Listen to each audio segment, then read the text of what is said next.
9, versículos 1 al 5. Vamos a leer, vamos a tomar de referencia a ese párrafo, pero vamos a estudiar solamente un versículo. El escritor está trayendo a la memoria de los destinatarios de este escrito acerca de la diferencia entre el santuario terrenal y el santuario espiritual que tenemos en Cristo Jesús. Como estudiamos el domingo pasado, nos enteramos algunos de que el santuario terrenal, el que el Señor le dio la explicación a Moisés de cómo debía construirlo, era solamente sombra, figura y sombra de aquello que iba a venir, que era Jesucristo. Y todo el santuario, todo el tabernáculo apuntaba a Cristo. Y ya lo vimos solamente con uno de los muebles del tabernáculo. Vimos cómo el Señor hace alusión siempre a Jesucristo y a la obra que Jesucristo ha hecho por nosotros a partir del nuevo pacto. Y el escritor hace referencia también a otro mueble del tabernáculo que va a traer una enseñanza muy especial para nosotros también esta mañana. Así que yo quiero pedirle lo mismo. Quería pedirle lo mismo de siempre, hermano, que esté muy atento a lo que vamos a estudiar esta mañana, comprometidos de tratar de entender lo que vamos a estudiar de la palabra del Señor, porque si solo oímos la palabra pero no la entendemos, no pasa nada. Es una semilla que solo queda ahí en el camino y las aves del cielo llegan y se la llevan porque, pues sí, como no tiene profundidad la semilla,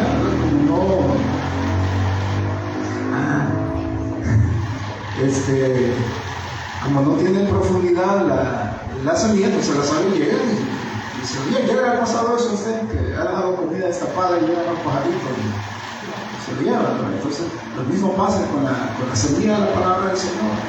No profundiza porque no la comprendemos. Entonces, no cometamos nosotros ese error en esta iglesia, de que alguien se pare acá y solo explique, y los demás solo con la boca abierta, algunos con la boca abierta son en otro mundo, ¿verdad? Preguntándose por qué gana España y Argentina mientras estamos predicando. Entonces, tenemos que tener la mente bien compenetrada en la palabra del Señor para que Él nos pueda hablar, nosotros asimilar la palabra y poder crecer en el Espíritu. Así que, vamos a poner atención. Sí, uno, poner atención. Segundo, va a estar atento para aprender, para entender. ¿Sí? Va a preguntar si algo no se comprende. ¿Sí? Aunque sea su hermano de la par, pregunte, como dijo el hermano, aunque sea el hermano de la par, ¿verdad?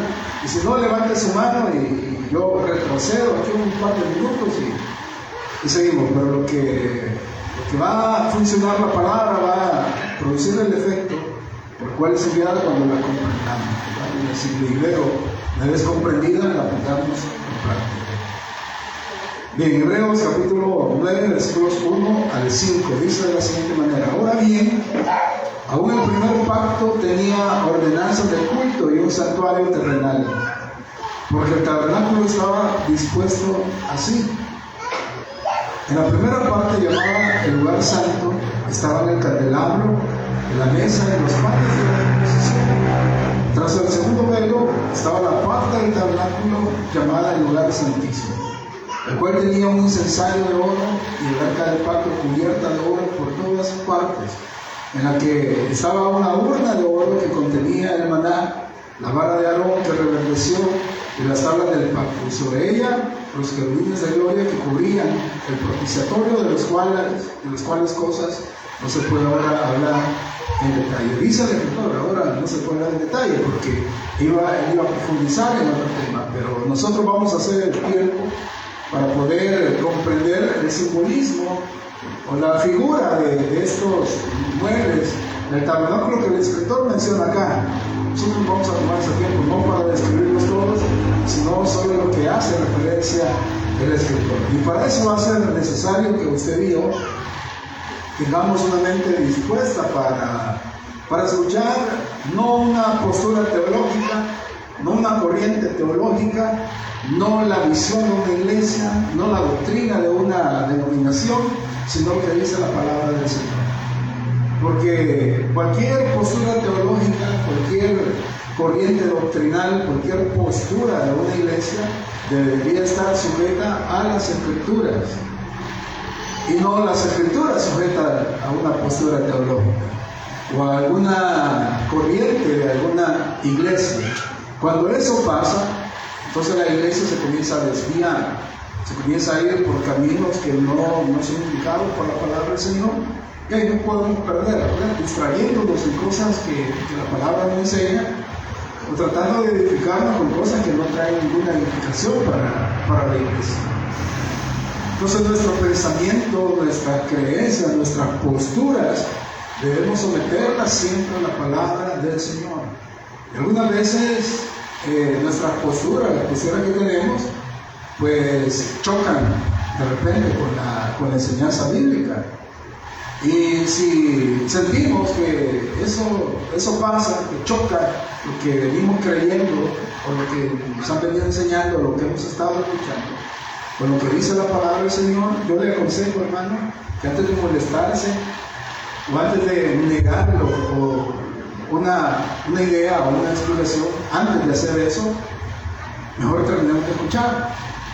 Termine de escuchar, anote, asimile y grabe si quiere, y luego se va a su casa, ora al Señor y le pide al Señor que le dé la iluminación que necesita para poder comprender en algo que probablemente esté confundido. Aunque aquí en la iglesia, siempre que, bueno, y en todas las iglesias evangélicas y pseudo-evangélicas también, se tiene esa costumbre de que antes de exponer la palabra del Señor se ora por la predicación.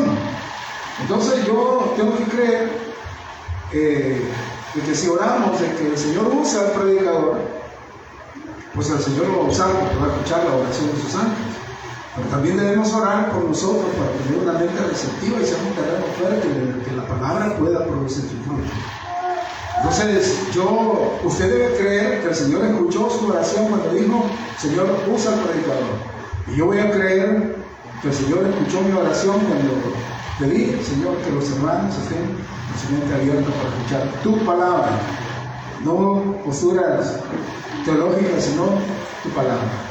Así que las iglesias evangélicas se caracterizan por eso, porque nos apegamos a lo que dice el libro, no a lo que piensa el líder de las asambleas de Dios, a lo que dice el libro, no a lo que piensa un pastor, porque la autoridad de la iglesia no es un pastor, no es un presbítero.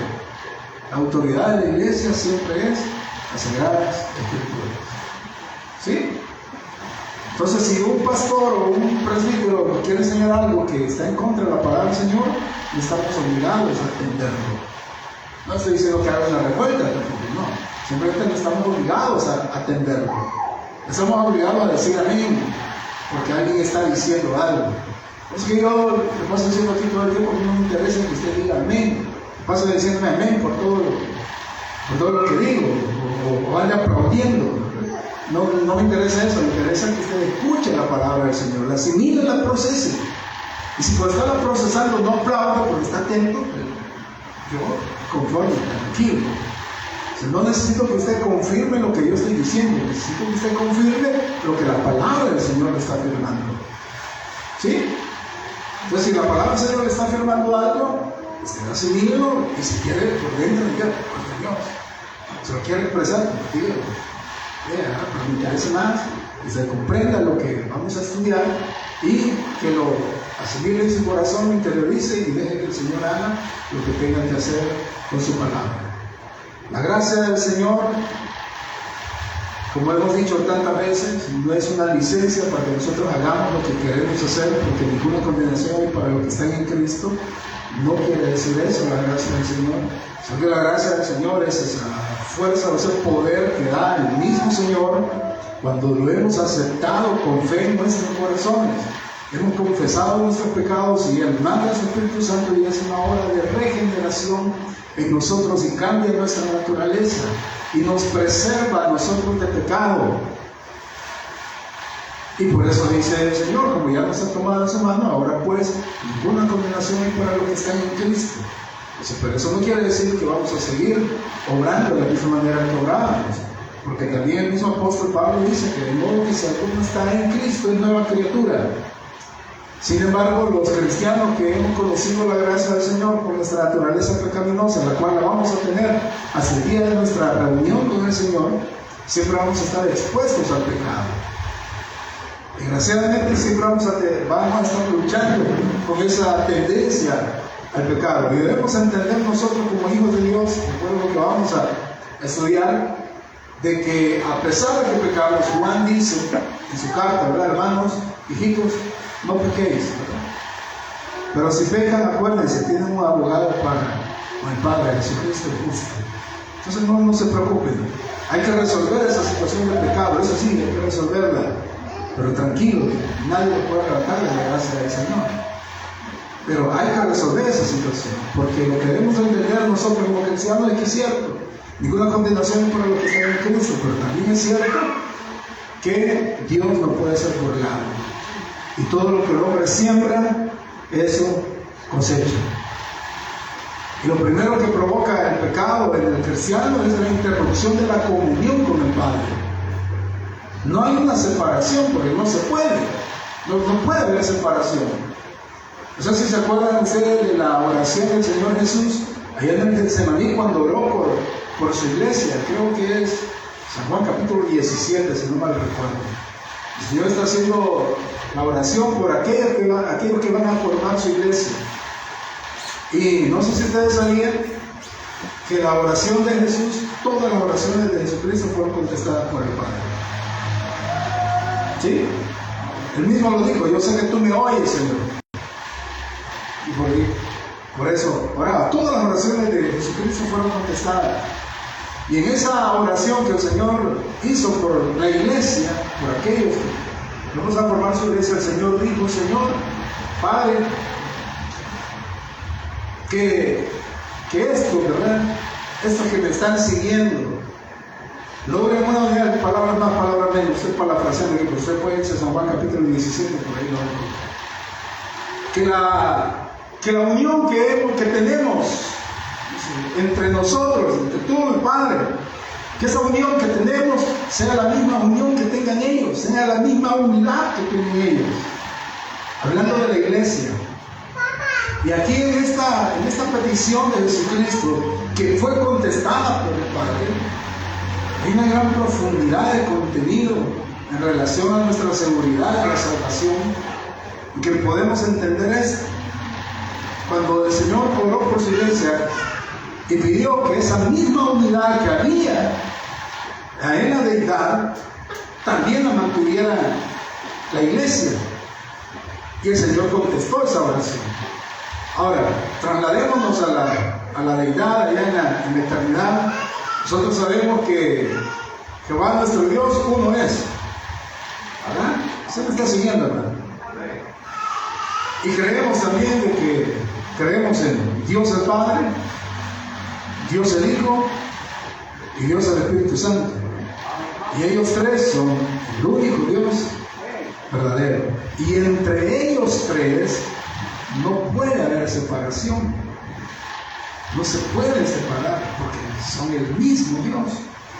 No hay manera que el Hijo se separe del Padre o que el Espíritu se separe del Hijo. Por eso que ellos no se pueden contradecir, porque son uno.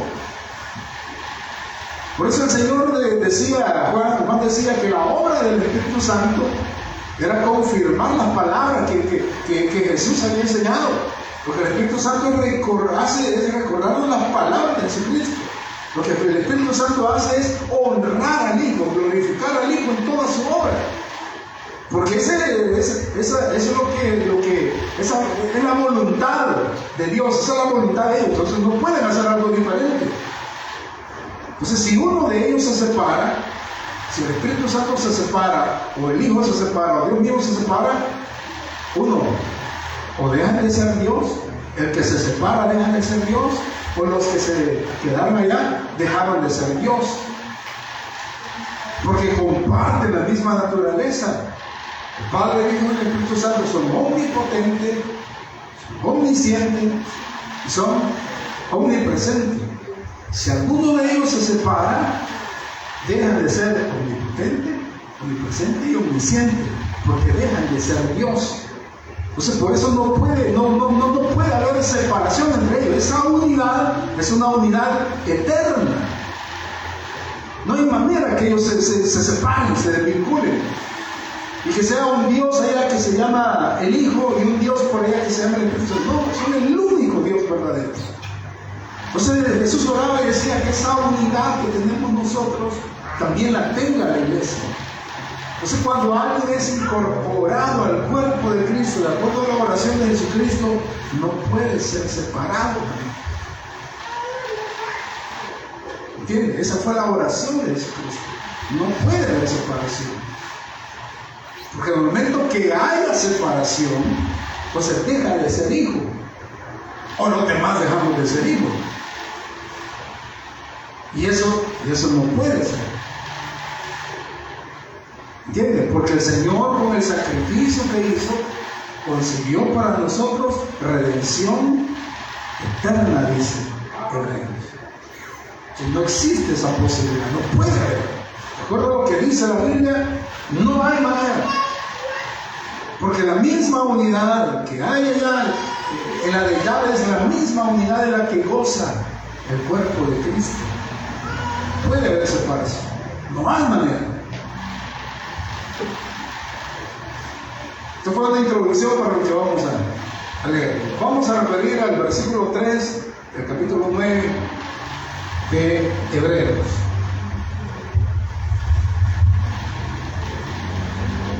Perdón.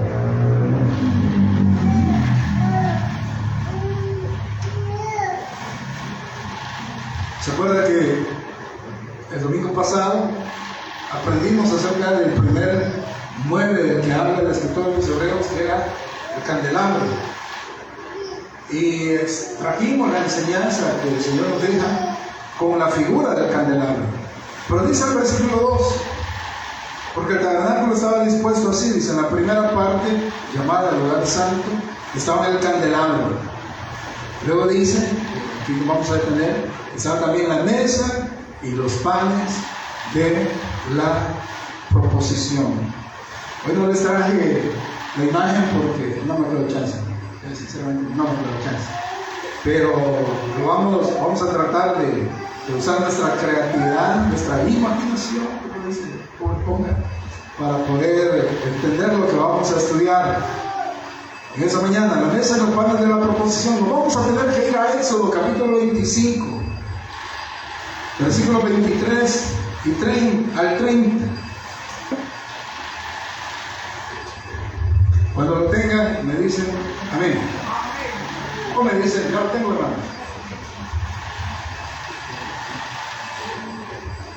O me dicen ya. Lo tenemos Éxodo capítulo 25, 23 al 30. Éxodo es el segundo libro de la Biblia. Génesis, Éxodo. Capítulo 25, versículo 23 al 30. ¿Ya lo tienen todos? Dice, harás, le dice el Señor a Moisés. Bueno, los que están interesados en escuchar la palabra del Señor, comiencen a orar ahorita. Señor, aclárale la voz al predicador, decir, ¿ustedes no están apartando el diálogo? Dice, harás asimismo una mesa de madera de acacia. Su longitud será de 2 codos y de 1 codo su anchura y su altura de codo y medio. Y la cubrirás de oro puro y le harás una cornisa de oro alrededor. Hay una mesa por aquí que pueden traer. No la voy a imaginar mejor, ¿verdad? Tanto relajo. Versículo 25. Le harás también una moldura alrededor de 1 palmo menor de anchura, y harás a la moldura una cornisa de oro alrededor, y le harás 4 anillos de oro, los cuales pondrás en las 4 esquinas que corresponden a sus 4 patas. Los anillos estarán debajo de la moldura para lugares de las varas para llevar la mesa. Harás las varas de madera de acacia y las cubrirás de oro, y con ellas será llevada la mesa. harás también sus platos, o sea, sus utensilios de la mesa, sus platos, sus cucharas, sus cubiertas y sus tazones, con que se libará de oro fino los harás, y pondrás sobre la mesa el pan de la proposición delante de mí continuamente.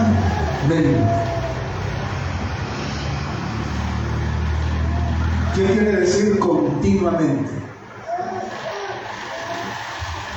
¿Qué quiere decir continuamente? Siempre iban a estar esos panes ahí. Eso es algo continuo. Obviamente no los mismos panes, ¿verdad? Los panes, se tenían que estar cambiando. Bien, como podemos ver ahí, la descripción de este mueble en una mesa, ahí están las medidas. No les traje las medidas traducidas a nuestras medidas ahora, pero más o menos medía de alto unos 70 centímetros. ¿Se cuánto se van unos 70 centímetros? ¿Dónde vino Stephanie? Por aquí, 70 centímetros, quizás más o menos, hermano Carlos. Por aquí 70 centímetros, más bajo. 90. No, pues 20 más. Y unos, parece que unos 50 de largo, por ahí. Más o menos, por ahí andaba la mesa. Y los materiales de los que estaba hecha la mesa son los mismos materiales con los que estaba construido la mayoría de insumos del tabernáculo, que lo explicamos el domingo pasado, ¿verdad? Que son símbolos de Cristo en dos sentidos. La madera como símbolo de su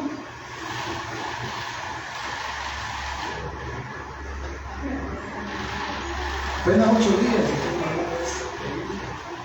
La madera como símbolo de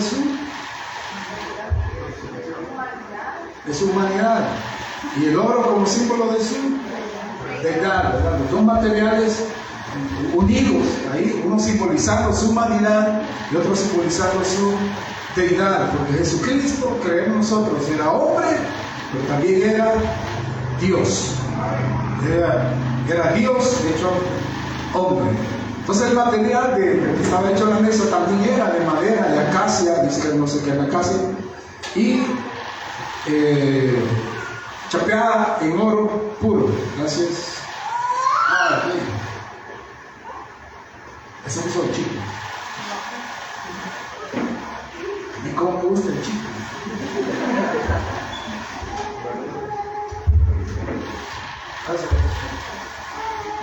Bien, entonces el material de la mesa estaba hecho de esos dos elementos que simbolizaban la deidad y la humanidad de Jesucristo. Como les decía, como la mayoría de muebles del tabernáculo, así estaban hechos. Ahora, aquí hay algo interesante que dice ahí Éxodo, que esa mesa, alrededor de la mesa, se había construido una especie de cornisa. ¿Saben qué es una cornisa? Es como, ¿cómo les digo? No sé si estaba la mesa. ¿Se la van a imaginar aquí? Pues alrededor de los bordes de la mesa estaba hecho como una, ¿qué les digo? Como unos topes, digamos, así alrededor de la mesa, para que las cosas que estuvieran en la mesa no se resbalaran y no cayeran. ¿Sí? Entonces, si la mesa se movía, ahí topaba lo que estaba sobre la mesa y no se caía nada. No se derramaba. Entonces la cornisa era para eso, para proteger, y estaba alrededor de la mesa, en sus 4 lados estaba la cornisa que protegía los insumos que estaban sobre la mesa para que no cayeran, y estaba también forrada en oro, o hecha de oro, no recuerdo. Bueno, el versículo 24 de Éxodo 25 dice: la cubrirás de oro puro y le harás una cornisa de oro alrededor. O sea, la cornisa estaba hecha de oro alrededor de toda la mesa. Entonces no se podía caer algo. Es algo así, como que esta fuera la mesa y esta es su cornisa. Aquí topaban las cosas. Entonces se ponía algo acá y esto lo protegía para que no cayera. Ya va a quedar yo porque no hay cornisa. Y dice ahí el final que vimos, el versículo 30, de Éxodo 25 dice: pondrás sobre la mesa el pan de la proposición delante de mí continuamente. O sea, todo el tiempo sobre esa mesa estaban 12 panes. Ahí estaban esos panes. La mesa era una mesa que era para servir alimentos. Era para que alguien se sentara y se alimentara. Porque había el insumo de la mesa que es natural para una mesa de comedor. ¿Qué hay en una mesa de comedor? Cucharas, tenedores y todo lo demás. Y el Señor le dice a Moisés que las cucharas, los tenedores y todo lo demás tenían que también ser hechos para la mesa, y todo de oro puro. Entonces estaba la mesa de madera chapeada en oro, con una cornisa de oro que protegía lo que estaba sobre la mesa, sus insumos hechos de oro, y el pan de la proposición que continuamente tenía que estar sobre la mesa. Cada semana ese pan se renovaba, por lo que les menciono, ¿verdad? No voy a quedarse en un pan ahí toda la vida. Entonces cada semana el pan se cambiaba, y ese pan solo podían usarlo los sacerdotes, solo lo podían comer los sacerdotes, nadie más. Ese pan, cuando se sustituía, se renovaba con pan nuevo, y ese pan se servía de alimento para los sacerdotes. En una ocasión a Jesús lo reprenden los fariseos, creo que era no recuerdo por qué era que estaban reprendiendo, y el Señor Jesús les habla, les dice, lo reprende a ellos y les dice: ustedes no han entendido la ley. Cuando el Señor dice misericordia quiero y no sacrificio, y les trae a la memoria algo que ellos conocían muy bien, referente a los panes de la proposición. Les dice: ¿no recuerdan ustedes cuando David andaba huyendo porque Saúl lo quería matar, y que entró al templo, y que entró al tabernáculo, perdón, y como no había que darle de comer, le dieron los panes de la proposición? Entonces eso era prohibido. La ley decía que esos panes solo podían comer los sacerdotes, y si alguien más los comía, ¿qué creen que pasaba? Le pregunto qué creen, porque nomás seguro que no hayan leído. ¿Qué es lo que pasaba? ¿Qué creen que pasaba si alguien más comía los panes de la proposición?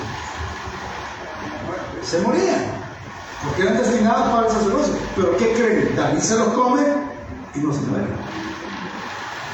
Entonces el Señor Jesús les trae a la memoria, y eso los fariseos dicen: ¿no recuerdan ustedes cuando David andaba huyendo y le daban el pan de la proposición y no se murió? Un día vamos a hablar más profundo de esto, pero a eso hace referencia a Jesucristo, a esos panes de la proposición. Esos panes, cuando eran cambiados, ese pan viejo se lo comían los sacerdotes, solo ellos lo podían. Bueno, entonces esos panes estaban ahí para alimento de los sacerdotes. Ahora, la figura de la mesa y los panes de la proposición, ¿cómo se cumple en Jesucristo? Todo se cumple en Jesucristo. Todo. Hermana Carmen, o hermana Yajaira, o hermana Yoselin, las tres. Veamos.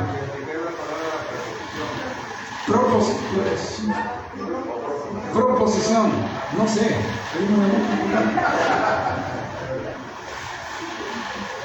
Así lo llama el Señor, Padre de la proposición.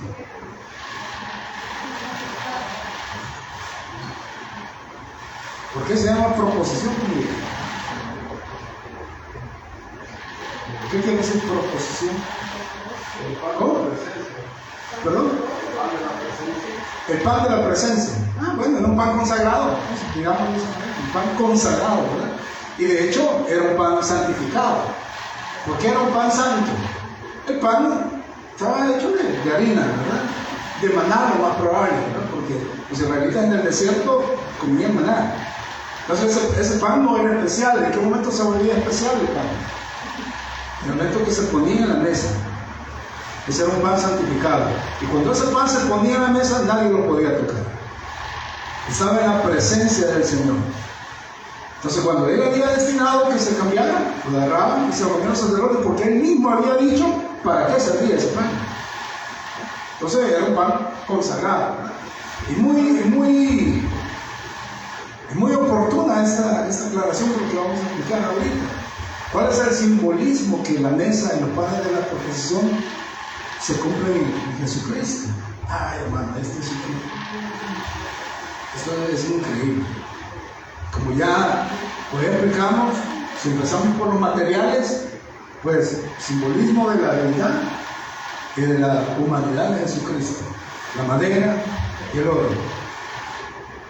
Y en la mesa así como tal, pues se ve representado el mismo Dios y Jesucristo. La madera y el oro mezclados ahí. Es el mismo Dios el que está ahí. Jesucristo, el mismo Dios.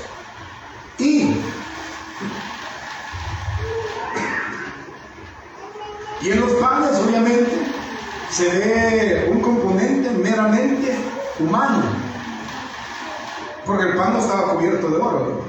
Era pan, era el maná que el Señor mandaba, pero después que los israelitas llegan a la tierra prometida, el pan lo hacen con el trigo que ellos mismos sembraban. Era el producto de la tierra y eso lo transformaban, lo convertían en harina y luego lo transformaban en pan, y el pan era puesto en la mesa. Entonces sobre la deidad o la representación de la deidad misma o de Dios mismo se ponía algo completamente humano, que eran 12 panes. Usted creo que entiende por qué había 12 panes. ¿Por qué había 12 panes? No. Pues que queda un aplauso, se nos adelantó. Era un pan por cada tribu de Israel, ¿no? Dice que las tribus no eran del mismo tamaño. Había tribus más pequeñas que otras. Pero todas las tribus, las 12 tribus tenían su propia representación en el pan. No había pan chiquito y pan grande, era el mismo pan. 12 porciones de pan ahí. Entonces en la mesa se unían esos dos elementos, el elemento divino en la mesa, representando la mesa, y el elemento humano que representaba los panes con las 12 tribus de Israel. Estaban ahí unidos. Y el pan se santificaba, pero como les decía, el pan una vez estuviera, o la masa estuviera en las manos del panadero, pues era solamente harina, era un alimento común y corriente.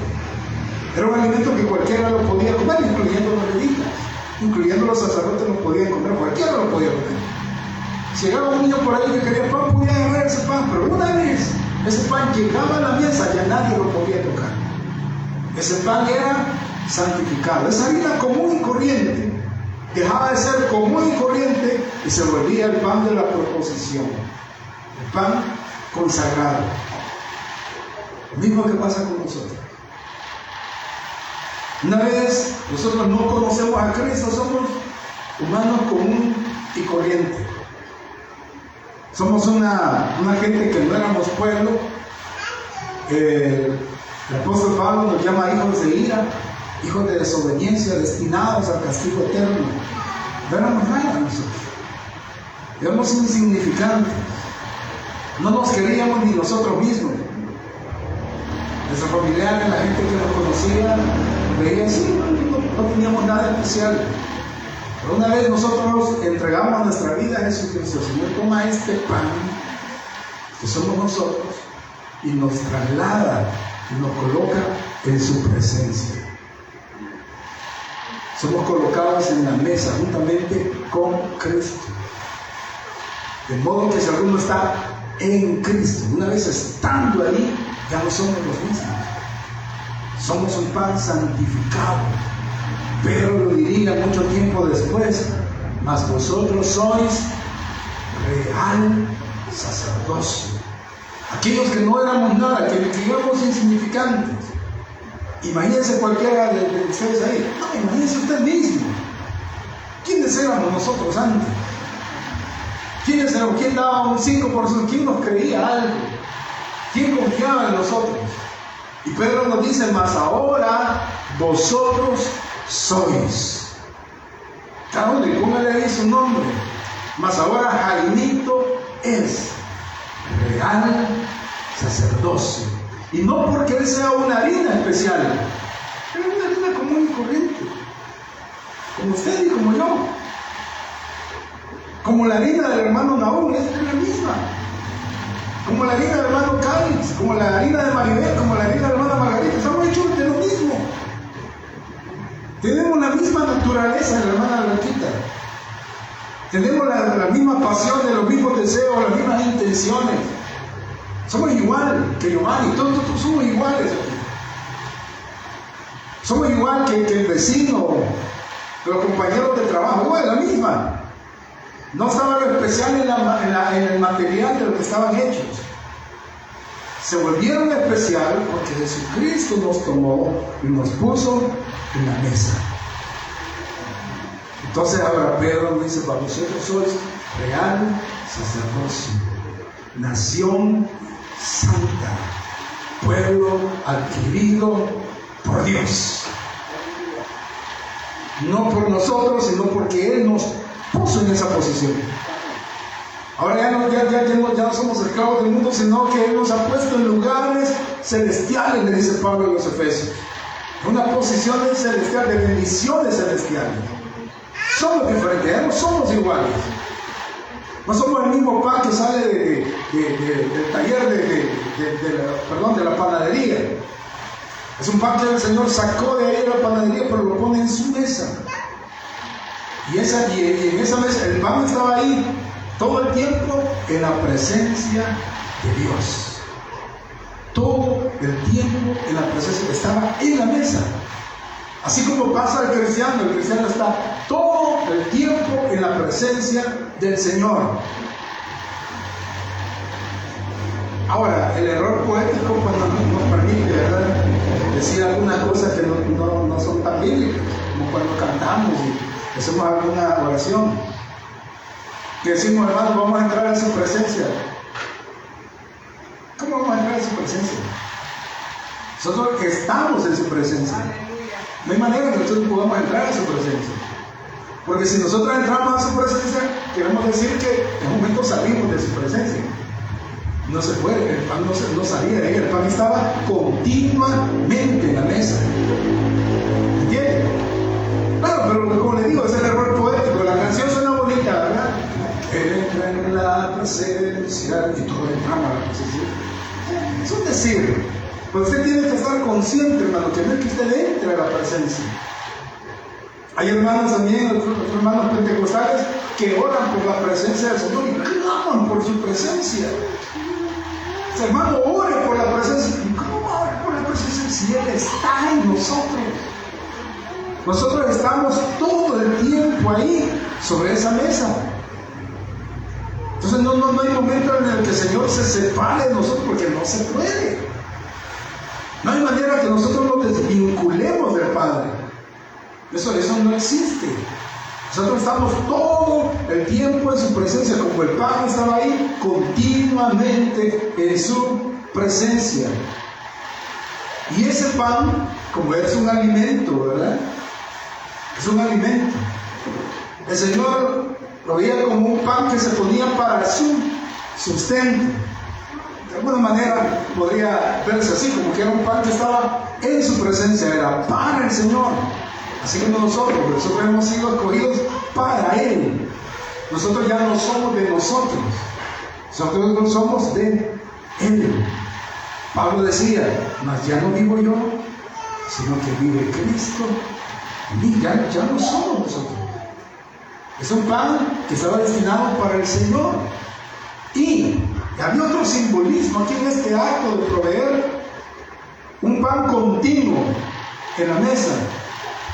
De alguna manera el Señor nos estaba diciendo, le estaba diciendo a su pueblo también, que el Dios que ellos tenían, o el Dios en el que ellos habían confiado, siempre iba a tener algo para sostenerlos todo el tiempo.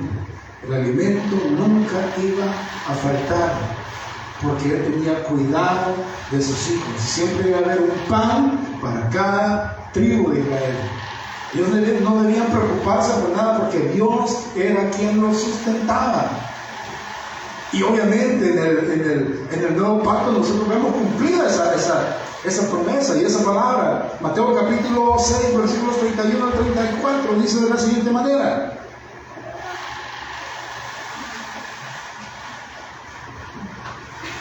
¿Tienen Mateo 6, 31 y 34? Dice: no os afanéis, dijo el Señor, pues diciendo, ¿qué comeremos? ¿O qué beberemos? ¿O qué vestiremos? Porque los gentiles buscan todas estas cosas, pero vuestro Padre Celestial sabe que tenéis necesidad de todas estas cosas. Mas buscad primeramente el reino de Dios y su justicia, y todas estas cosas serán añadidas. Así como el pan de la proposición estaba continuamente recordándole a Israel quien iba a ser su sustento, iba a ser Él. El Señor Jesús después nos enseña a todos sus hijos, a todos sus discípulos. Les dice: muchachos, ustedes no se deben afanar por las cosas. Ustedes tienen un Padre ahora, un Padre todopoderoso, un Padre que no es indiferente a sus necesidades, un Padre que está pendiente de ustedes. Ustedes no tienen que preocuparse por esas cosas, porque eso hacen los impíos. Los impíos, ¿por qué se preocupan por las cosas que no tienen? ¿Por qué se preocupan ellos? Porque no tienen un sustentador. Ellos tienen que esforzarse por sus propios medios o poner su esperanza en sus propias fuerzas, en sus capacidades, para saber que van a sobrevivir el día de mañana, o pasado mañana, o el siguiente año, o en 5 años. ¿Qué va a pasar de mí cuando ya esté viejo, verdad? ¿Qué va a pasar de mí cuando me echen del trabajo? Entonces eso es lo que piensan los impíos, y está bien, dice el Señor. Eso tienen que hacer ellos, porque no tienen al Padre que ustedes tienen, pero ustedes son sus hijos. Entonces no se afanen por esa cosa, no se afanen por la comida o por la bebida. Y antes el Señor les había dicho, los había llevado a la realidad que ellos experimentaban todos los días, y les decía: miren las aves del cielo.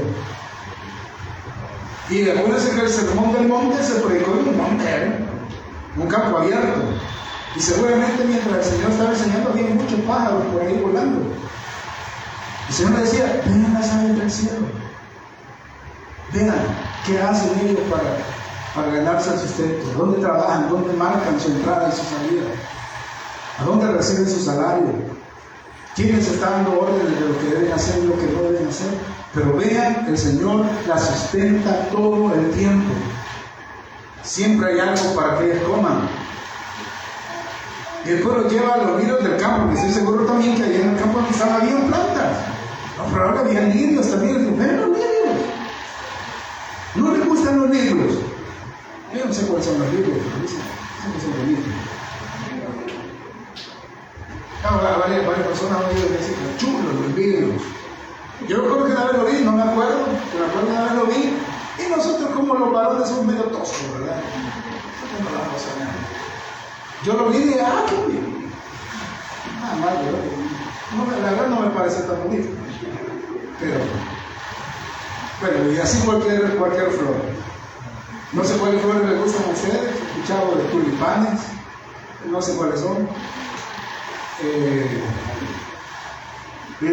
Solo conozco las rosas y ¿cómo se llama? Los girasoles, los conozco, los claveles, ustedes las hermanas porque no me conocen mejor, pero piensa ahorita en su flor favorita, y el Señor los lleva a ellos y dice: vean los lirios del campo, vean los tulipanes, vean las florifundias. Porque no me gusta, pues. El sote. Sí, el sote, ¿no? Véanlos. No los ven bonitos. Sí, se ven bonitos, ¿verdad? Flores que son impresionantes, de tantos colores, como le dan vida a los ambientes. Y dice el Señor, le dice a ellos: ni siquiera Salomón con todo su esplendor se vistió como uno de ellos. Y díganme, ¿quién viste esos lirios? Los viste el Padre. Entonces después nos lleva a una reflexión y nos dice: muchachos, hijos, iglesia de los olivos, nos dice a nosotros: ¿acaso no valen más ustedes que lo sabe del Señor. Él dice, vean la hierba del campo, que ahora es, y en la tarde ya está seca, y el Señor la cuida. Entonces dice, ¿no valen más ustedes que el zacate? ¿No valen más ustedes que la hierba? ¿Cómo van a creer que yo los voy a desamparar? ¿Cómo van a creer que cuando se queden sin trabajo yo voy a ser indiferente ante eso? ¿Cómo van a creer que cuando estén viejos yo los voy a dejar? Yo soy su sustentador. Yo soy el que cree todo el universo. ¿Cómo voy a dejar a mis hijos desamparados? Eso hacen los impíos, eso que lo hagan los impíos, ellos que sí se preocupen. Ustedes no, ustedes deben tener fe en el Dios que tienen. Porque hasta este día que nos ha sustentado es el Señor. Somos nosotros, porque hemos comido por el Señor. Y todos aquí han comido. Y un frijoles, pues creería yo que han desayunado. Porque no parece, que lo dice.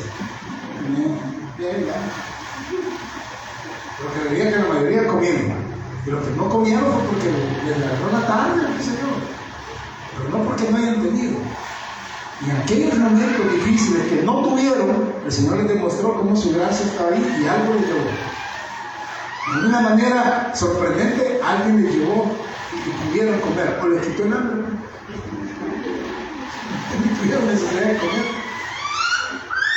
A veces algunas veces nos hacen encontrar un dinero en la calle. Pero no tenían. Cuando el Señor experimentaron que de repente alguien llegó y le dijo, hermano, dice que le sobró aquí un poquito de arroz en leche. O un poquito, un pan, qué sé yo. Aguacate, guayaba, mango, qué sé yo. Pero todos los que estamos aquí no podemos decir que el Señor nos ha dado aguacate. Y tenemos una casa, ¿cómo que más para la casa? Pero tiene casa para ella. Recuerden que nosotros no estamos poniendo nuestra esperanza en lo terrenal de acá, nosotros estamos construyendo para allá arriba. Esto es solo un ratito. Estos son solo 80 años que usted va a vivir acá, hermano. La eternidad es más grande que eso. Eso no tiene precio. Ahorita aguántese un ratito. Aguántese la gotera que viene. Tranquilo. Lo importante es que tiene a dónde refugiarse. Y el Señor nos dice a nosotros sus discípulos, no se afanen por esa cosa, no se preocupen por esa cosa. Porque antes que ustedes las expresen, el Señor sabe que tienen necesidad de esa cosa. Como un padre amoroso, los papás así son. Sus papás no necesitan que los hijos les anden pidiendo cosas. Ellos saben, porque sus hijos necesitan. Y antes que se los pidan, ustedes se los dan. Si no, pregúntenle a Elenita, ¿qué ha pedido Elenita? Una vez sin hablar con él. Y a él le da igual andar con vestido o sin vestido, le da igual. Pero los papás están pendientes de ponerle zapatitos, de ponerle. Y él no sabe que necesita eso. Él no sabe que eso la protege, que la protege del clima. Él no lo sabe, pero los papás lo saben. Y se lo dan. Me lo pasó con Amelia. Hay cosas que ella todavía no sabe qué decir. Ella no sabe cuándo hay que pagar la colegiatura. O sí, pagar. Les anda acordando la Mary, ya está. No sabe, creo que ahorita se está dando cuenta que hay que pagar colegiatura. No que ni sabe qué colegiatura. No anda pidiendo cuadernos. O sí, le pide cuadernos. O lápiz, o sacapunta. Creo que lo que sí pide son zapatos. Pero ya por gusto.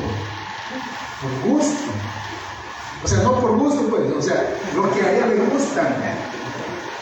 Pero los papás están pendientes de qué necesita ella. Lo que necesita comer, ellos se lo dan. Y eso, que los papás que he puesto de ejemplo de acá, son pecadores. Y dice el Señor, si ustedes, siendo malos, saben darle buenas cosas a sus hijos, cuanto más les preparan, no darán todas las cosas. Así se lo olvida. Claro, de acuerdo a su voluntad, ¿verdad? Entonces usted y yo podamos descansar en el Señor. Hermano, relájense. Bajen un poquito a la revolución. Tranquilo, Dios tiene el control de nosotros. ¿Se van viendo acá? Y no solamente es sustentador de lo material, ¿verdad? El Señor es sustentador de todo lo que necesitamos. Dijo una vez el salmista, con la fe y con la inspiración del Espíritu Santo, ¿verdad? Aunque tu padre y tu madre te dejaren, yo no te olvidaré. Una de las experiencias más difíciles para el ser humano es la soledad. O sea, el Señor dice, puede ser que tu padre y tu madre te dejen, que es lo menos probable que puede pasar, ¿verdad? Que un padre o una mamá abandone a sus hijos, una mamá, que la mamá abandone a sus hijos, es muy poco probable, pero el Señor dice, aunque eso llegara a pasar, lo que nunca va a pasar es que Dios te deje solo. Eso no puede pasar, eso no va a pasar. Así que, hermano, aunque usted se sienta así triste, abandonado, decepcionado, todos me dejaron, no es cierto. No lo han dejado todos, lo dejaron los humanos, lo dejaron los pecadores. Dios no nos ha dejado. ¿Cuándo nos ha dejado? Y a veces decimos esa frase con tono despectivo, ¿verdad? Conmigo solo Dios. ¿Y qué más quiere? ¿Y qué más quiere, güey? ¿No se ha fijado que así lo decimos con cierto desprecio? No, aquí no, nadie me ayuda, solo Dios conmigo, pobrecito yo. O sea, ¿qué prefiere usted? ¿La ayuda del hermano Cáliz o la de Dios? ¿Cuál quiere? No que necesito el apoyo de mi pastor, necesito, pero me abandonó, ingrato. Solo Dios conmigo. El apoyo quiere, porque el del pastor, el del cuerpo oficial o el del padre. Me dejaron mis hijos, ay, dice. Me acuerdo a otra hermana, ¿verdad? Ay, mis hijos me dejaron. Los hijos así son, los hijos son para un rato nada más. ¿Sí o no? El padre, ¿sabe? Me dice, ahí. Si no se va, se la quitan. Que se va, se va. Esa es la ley de la vida. Si no, preguntarle a los papás de Rebeca cómo te oyen. Eso es normal. Los hijos son para un rato. Entonces, papá, pero ustedes no están solos. El Señor está con ustedes. Se fueron ingratos, se fueron. Dios no se ha ido. Dios está ahí. Claro, duele el abandono, duele la decepción o lo que quiera. Claro, no le digo que no. Lo que le digo es que recuerde, Dios no nos ha dejado. Todo el mundo nos puede traicionar. Dios no nos ha dejado. Y si Dios es con nosotros, dijo el apóstol, ¿quién contra nosotros? ¿Qué pasa? No pasa nada. Claro, sí, sufra, ¿verdad? Aflíjase un rato, pero recuerde, Dios está con usted. Dios está con nosotros. ¿Sí? Y ahora, hermano, así ya con esto cierro. Si yo me doy fuerza con la garganta,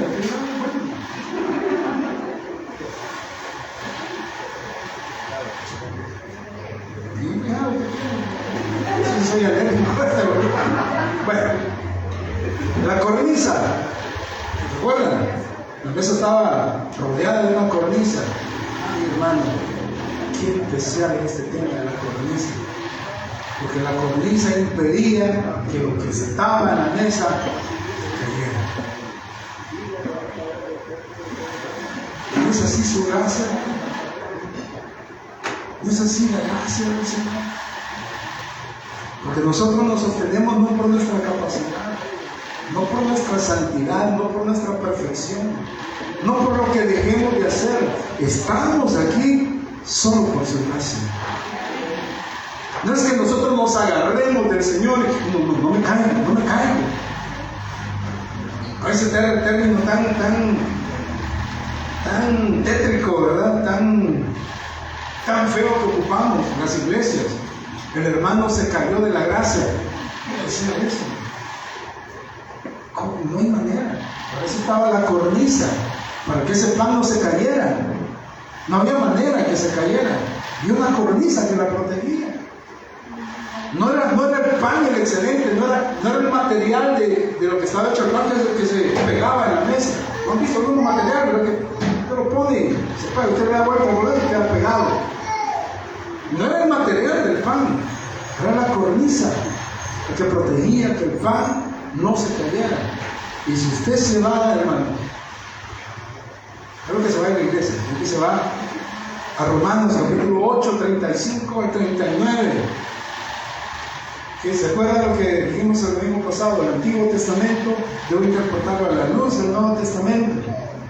Y hablando de la cornisa, dice Pablo después, no hablando de la cornisa, sino hablando de la gracia.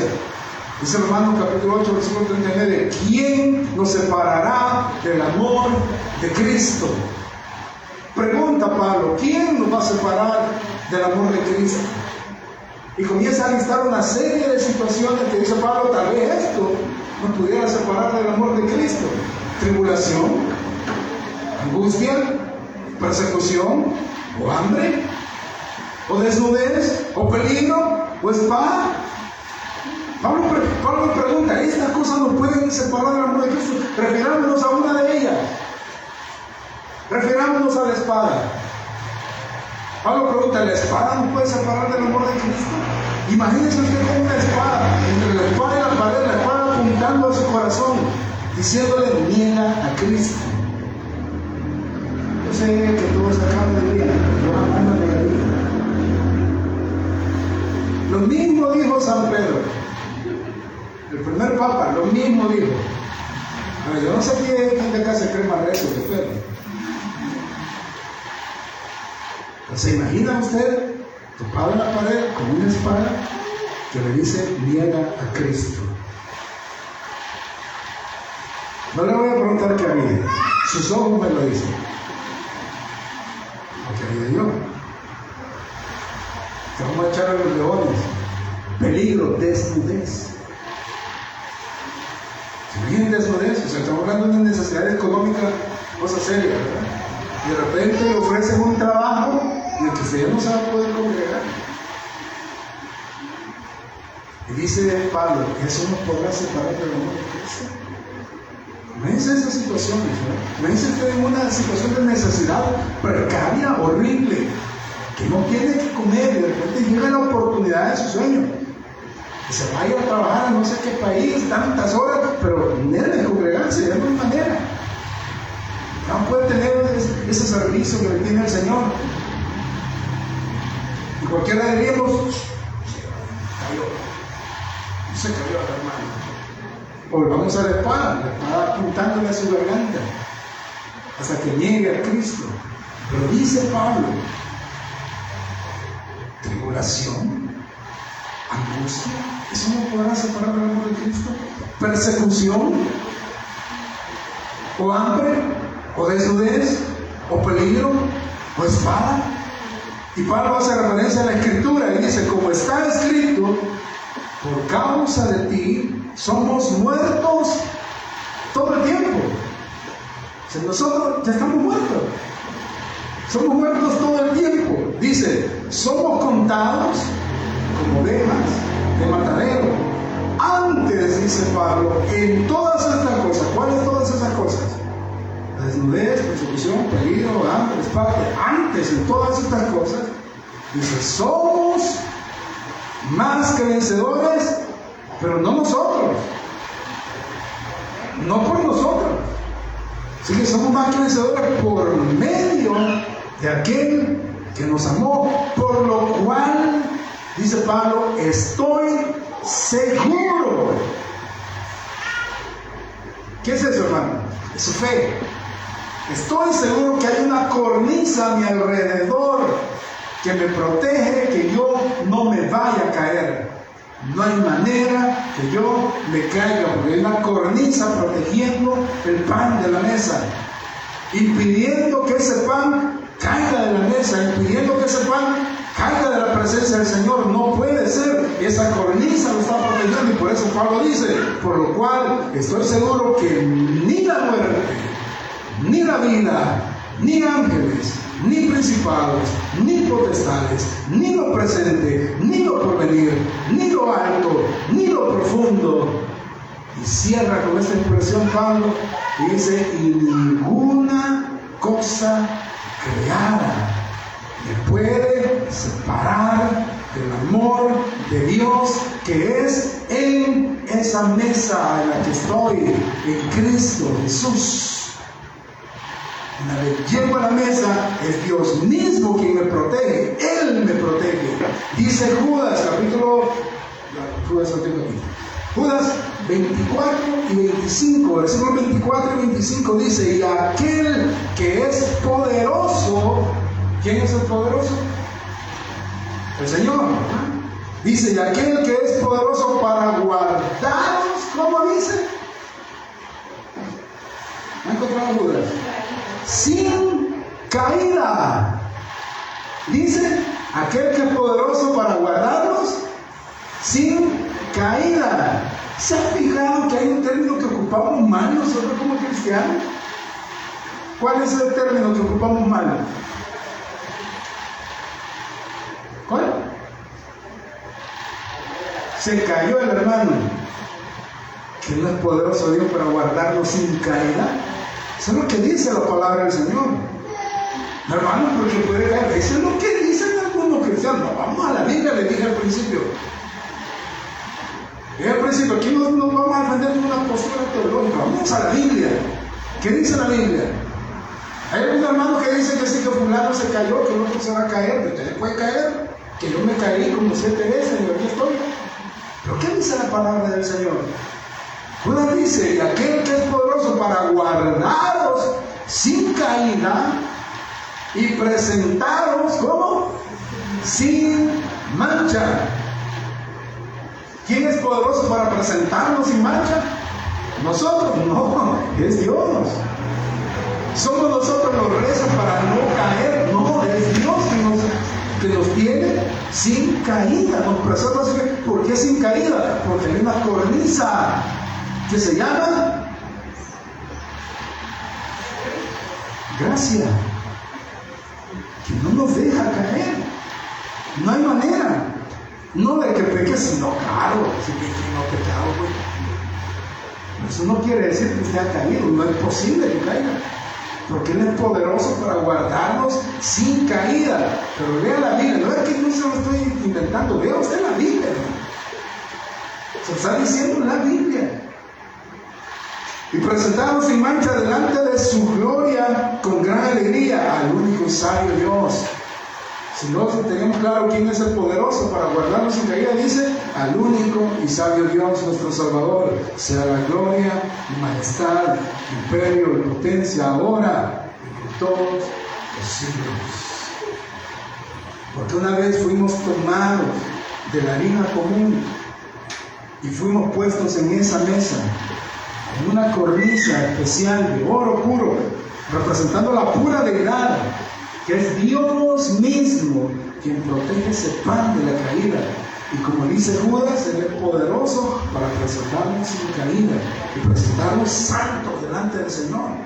Por eso le decía, por eso que Pedro nos lo dice así: mas vosotros sois, no serás, sois real sacerdocio.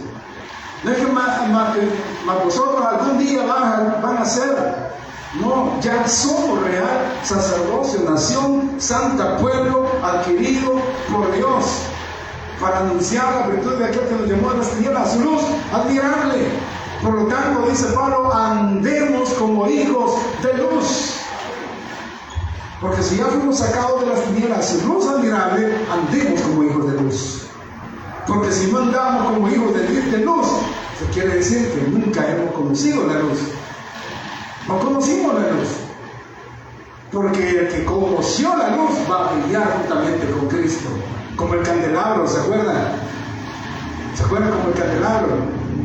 Que salía de la vara central y producía la luz, y esa luz hacía que alumbraba. Si alguna vara no estaba, si alguna de esos brazos no estaba ligado a la vara central, no podía producir luz. No era del candelabro que producía la luz de Cristo.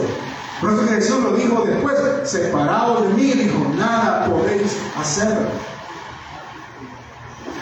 Vosotros sois los pámpanos, yo soy la vid, no se pueden separar de mí. Que se separan de mí, no pueden hacer las cosas. Yo soy la vid verdadera y vosotros los pámpanos, así que agárrense de mí. O sea, alguien no está produciendo los frutos del Señor porque no es el Señor, no hay manera. Porque el que está en Cristo, el nuevo criatura, y produce los frutos del arrepentimiento. Y una vez estados en Cristo, hermano, tenemos la seguridad de la redención perpetua que dice Hebreo, que nadie nos puede quitar, porque el Señor dice que Él ponga en su mano, de su mano nadie lo arrebata. Y Pablo lo dice: ni la vida, ni la muerte, ni lo presente, ni lo porvenir, ni lo alto, ni lo profundo, ni ángeles, ni principados, nada puede separar del amor que tenemos en Cristo Jesús, Señor nuestro. El Señor los bendiga a todos, hermanos. Padre, gracias. Gracias por tu misericordia, Señor. Por tu palabra, Señor, que es oportuna siempre.